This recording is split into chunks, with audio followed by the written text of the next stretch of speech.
రెండు తెలుగు రాష్ట్రాల అన్నపూర్ణ ఆధునిక దేవాలయం నాగార్జున సాగర్ ప్రాజెక్ట్ ఇప్పుడు నిర్వహణ లోపంతో కొట్టుమిట్టాడుతోంది. అతుకుల బొంతగా మారిన మరమ్మతు పనులు, పాలకుల నిర్లక్ష్యంతో ప్రాజెక్ట్ మనుగడకే ముప్పు పొంచి ఉందన్న ఆందోళన వ్యక్తమవుతోంది.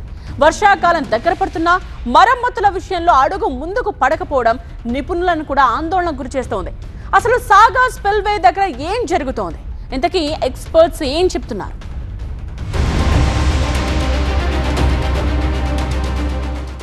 రెండు తెలుగు రాష్ట్రాల ప్రజల జీవనాడి నాగార్జున సాగర్ ప్రాజెక్టు ఇది. లక్షలాది ఎకరాలకు సాగునీరు, వేలాది గ్రామాలకు తాగునీరు అందిస్తున్న వరప్రదాయిని. అయితే పాలకుల నిర్లక్ష్యం, అధికారుల అలసత్వంతో ఈ ప్రాజెక్టు డేంజర్ బెల్స్ మోగిస్తోంది. నాగార్జున సాగర్ ప్రమాద గంటికలేంటో మనం కూడా తెలుసుకుందాం. తెలుగు రాష్ట్రాల్లో సుమారు 22 లక్షల ఎకరాలకు సాగునీరు, వేలాది గ్రామాలకు తాగునీరు అందించి జీవనాడి నాగార్జున సాగర్ 312 టీఎంసీల సామర్థ్యంతో ప్రపంచంలోనే అతిపెద్ద మానవ నిర్మిత కట్టడంగా పేరుగాంచిన ఈ ప్రాజెక్టులో ఇప్పుడు స్పిల్వే భాగం బలహీనపడుతోంది. 12 లక్షల క్యూసెక్కుల వరదను తట్టుకోవాల్సిన ఈ గోడలు ఇప్పుడు చిన్నపాటి ఒత్తిడికే చిల్లులు పడుతున్నాయి. 6 దశాబ్దాల చరిత్ర కలిగిన సాగర్ ప్రాజెక్టులో స్పిల్వే, క్రస్ట్ గేట్లు అత్యంత కీలకం. గేట్లు ఎత్తినప్పుడు 600 అడుగుల ఎత్తు నుంచి పడే నీటి ఉధృతికి స్పిల్వే దెబ్బతింటుంది. 2009 నాటి భారీ వరదల నుంచి ఈ సమస్య మొదలైంది. గత ఏడాది స్పిల్వే మరమ్మతులకు 6 కోట్ల ప్రతిపాదనలు అధికారులు పంపినప్పటికీ ప్రభుత్వం నుండి అనుమతులు రాలేదు. జూన్ నెలలో నైరుతి రుతుపవనాలు వస్తే కృష్ణమ్మ పరవళ్లు తొక్కుతుంది. ఆ లోపే మరమ్మతులు పూర్తి చేయాల్సి ఉన్నా నేటికి టెండర్ల ఊసేలేదు. మనం చూడవచ్చు, మనం ప్రస్తుతం స్పిల్వే భాగం వద్ద ఉన్నాం. ఇక్కడ ఈ డ్యామ్లో అత్యంత కీలకంగా గుండకాయ లాంటి ఈ స్పిల్వే విభాగం అయితే పూర్తిగా దెబ్బతిన్నటువంటి పరిస్థితి కనిపిస్తూ ఉంది.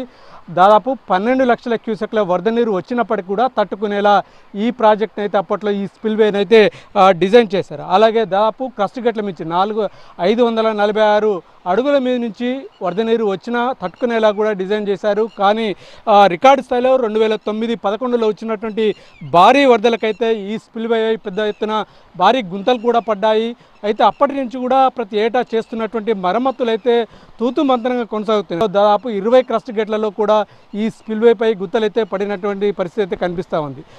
2012లో 40 కోట్ల రూపాయలతోటి ఈ స్పిల్వే గుంతలను అయితే అప్పట్లో పెద్ద ఎత్తున చేశారు. కానీ నాసీ రకంగా జరిగాయని చెప్పి అప్పట్లో అంటే విమర్శలు కూడా వినిపించాయి. ఇప్పటి వరకు అంటే ఇప్పుడు ఈ స్పిల్వే మరమ్మతులు చేపడితే జూలై నెలకు పూర్తి చేసే అవకాశం ఉంటుంది. కానీ ఈ ఏడాది కూడా స్పిల్వే మరమ్మతులు లేనట్టుగానే మనకు కనిపిస్తూ ఉంది. కేవలం తాత్కాలిక ప్యాచ్ వర్క్లతో కాలం వెళ్లదీస్తుండటంతో ప్రతి వరదకు కొత్త గుంతలు ఏర్పడుతున్నాయి. సాగర్ ఆయకట్టు రైతులు ఇప్పుడు ప్రాజెక్టు భద్రతపై ఆందోళన చెందుతున్నారు. ఆధునిక సాంకేతికతతో శాశ్వత పరిష్కారం చూపాలని డిమాండ్ చేస్తున్నారు. ఈ నాగార్జున సాగర్ డ్యాము ప్రమాదంగా ఉందని చెప్పేసి నిపుణులు చెప్తున్నారు. ఈ ప్రమాదాన్ని కాపాడే విధంగా రెండు రాష్ట్రాల ప్రజలని కాపాడే విధంగా ప్రభుత్వాలు చర్య తీసుకోవాలి. లేకుంటే ఈ రెండు రాష్ట్రాలకు ఏ క్షణం ఏమైద్దో అని ఒక భయంలో వాతావరణం ఏర్పడ్డది. ఎప్పుడు కూడా శిల్పికి ఏదో వరదలు వచ్చి గేట్లు తీసేటప్పుడు మాత్రమే ఆ తూతు మంత్రంగా ఏదో నాసిరకం పనులు చేసి అవన్నీ పూడిపినట్టు ఏదో మాల్బూచి చేస్తారు. మళ్ళీ అది ఆ వరదలు రాగానే అది కొట్టకపోయి ఆ డ్యాము డ్యామేజ్ అవుతున్నది. ఇప్పటికే దెబ్బతిన్న స్పిల్వే ఈసారి వచ్చే వరదలతో మరింత ప్రమాదకరంగా మారే అవకాశం ఉందని నిపుణులు హెచ్చరిస్తున్నారు. ఇప్పుడున్న పరిస్థితుల్లో వేల కోట్లు ఖర్చు చేసినా ఇలాంటి ప్రాజెక్టును మళ్లీ నిర్మించడం అసాధ్యమని రిటైర్డ్ ఇంజనీర్లు గుర్తు చేస్తున్నారు. అధునాతన సాంకేతిక పరిజ్ఞానంతో వాటిని మరమ్మతులు చేయకపోయినట్లయితే డ్యాముకు ప్రధానమైనటువంటి స్పిల్వేకి ఎప్పుడైనా ప్రమాదం ఏర్పడుతుందని భావిస్తున్నారు. కాబట్టి ఈ విషయంలో ఎప్పటికప్పుడు దాన్ని తాత్కాలికంగా ముందుకు జరపడమా, దాన్ని పూర్తి స్థాయిలో పూర్తిగా మరమ్మతులు చేయడమా అన్నది ప్రభుత్వం పునరాలోచన చేయాలి. దాన్ని ఆధునిక సాంకేతిక పరిజ్ఞానంతో ఇవాళ గతంలో మాదిరిగా కాకుండా పటిష్టమైనటువంటి సాంకేతిక పరిజ్ఞానం స్పిల్వే పూడ్చడానికి వస్తుంది.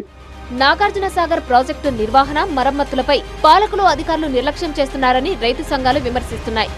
గతంలో 20 కోట్ల రూపాయలు పెట్టి స్పిల్వే పనులు చేస్తే ఒట్టిగానే గోడకు సున్నం వేస్తే వర్షం పడితే పోయినట్టుగా ఆ స్పిల్వే పనులు ఉన్నటువంటి మొత్తం కూడా పోయి మళ్ళా విధంగా దెబ్బతిన్నటువంటి పరిస్థితి ఉంది. ఇప్పటికైనా అధికారులు స్పష్టంగా దానిపైన దృష్టి పెట్టి స్పిల్వే పనులు వెంటనే విద్యాపాతపతిగా చిరిపరిచినే తప్ప లేకుంటే రేపు రానున్న కాలంలో మరి వర్షాలు వస్తే స్పిల్వే దెబ్బతినే ప్రమాదం ఉంటుంది. కాబట్టి ఇప్పటికైనా అధికారులు కానీ పాలకులు కానీ స్వచ్ఛంగా యుద్ధ ప్రాతిపదికన ఆ పనులు చేపట్టాలని చెప్పేసి కూడా ఈ సందర్భంగా మేము డిమాండ్ చేస్తా ఉన్నాం. అయితే అధికారులు మాత్రం ప్రాజెక్టు నిర్వహణ మరమ్మతుల విషయంలో ఎక్కడా నిర్లక్ష్యం లేదని చెబుతున్నారు. నేషనల్ డ్యామ్ సేఫ్టీ అథారిటీ బృందం ఇటీవల ప్రాజెక్టును సందర్శించిందని, వారిచ్చే తుది నివేదిక ఆధారంగా శాశ్వత మరమ్మతులు చేపడతామని ప్రాజెక్టు అధికారులు వెల్లడిస్తున్నారు. ఏటా ప్రతిపాదనలు పంపడం, అనుమతులు రాకపోవడం, ఈలోగా వరదలు రావడం ఇదే తంతు దశాబ్ద కాలంగా సాగుతుంది. ఒకవేళ ప్రభుత్వం ఇప్పటికిప్పుడు టెండర్లు పిలిచినా స్పిల్వేపై ఉన్న భారీ గుంతలు పూడ్చడానికి 6 నెలల సమయం పడుతుందని నిపుణులు చెబుతున్నారు. స్పిల్వే మరమ్మతుల పనులను సాధారణ పద్ధతిలో కాకుండా ఆధునిక సాంకేతిక పరిజ్ఞానంతో శాశ్వతంగా మరమ్మతు పనులు చేపట్టాలని డ్యామ్ సేఫ్టీ రివ్యూ కమిటీ సూచించింది. అయినా పాలకులకు మాత్రం పట్టడం లేదు. అయితే ఇప్పటికిప్పుడు డ్యాంకు వచ్చే ప్రమాదం ఏదీ లేనప్పటికీ భవిష్యత్తులో ఇబ్బందులు తప్పవని నిపుణులు హెచ్చరిస్తున్నారు. ఈ డ్యామ్ అన్నదాతకు 10 కాలాల పాటు అండగా ఉండాల్సిన అవసరం ఉంది. Camera person కుశల్తో Revan, TV9, Nagarjuna Sagar.